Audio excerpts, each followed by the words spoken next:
مقاصدو کې یو مقصد دا دی چې انسان په دې ورځ باندې صله رحمي وکړي.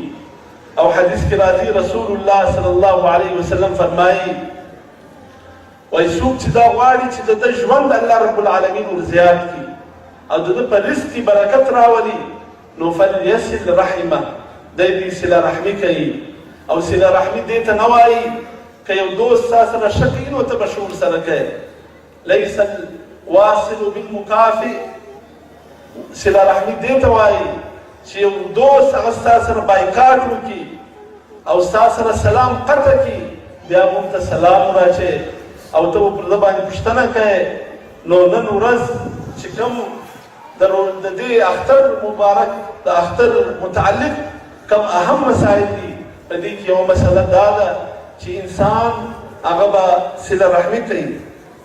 او دغسې رسول الله صلی الله علیه وسلم فرمایي چې لا تباغضوا ولا تقاطعوا ولا تدابروا ولا تحاسدوا وكونوا عباد الله اخوانا.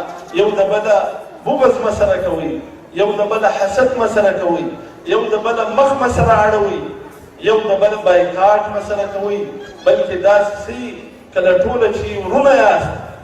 او ولا يحل لمسلم ان يهجر اخاه فوق ثلاث.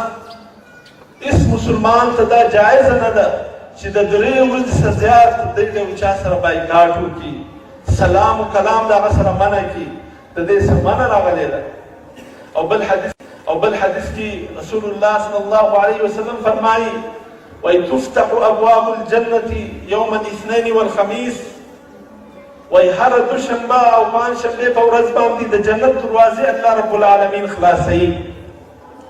نو د هر هغه انسان ګناهونه د هغو بخشش کېږي، د هغه مغفرت کېږي چې هغه د الله رب العالمین سره شرک نه یې کړی، د شرک څخه یې ځان ساتلی. او مګر د هغه انسانانو مغفرت نه کېږي چې د هغه دوو انسانانو مغفرت نه کېږي، د دوی ګناهونه نه بخښل کېږي چې د هغو په مابینځ کې بایکاټ وي، اختلاف وي، سلام و دعا نه وي. نو الله رب العالمین فرشتو ته فرمایي چې انذروا هذین حتی یصطلحا. وایي دا دوه انسانان د دوی مغفرت اوس مه کوئ تر هغه وخته پورې چې دوی په خپل مابینځ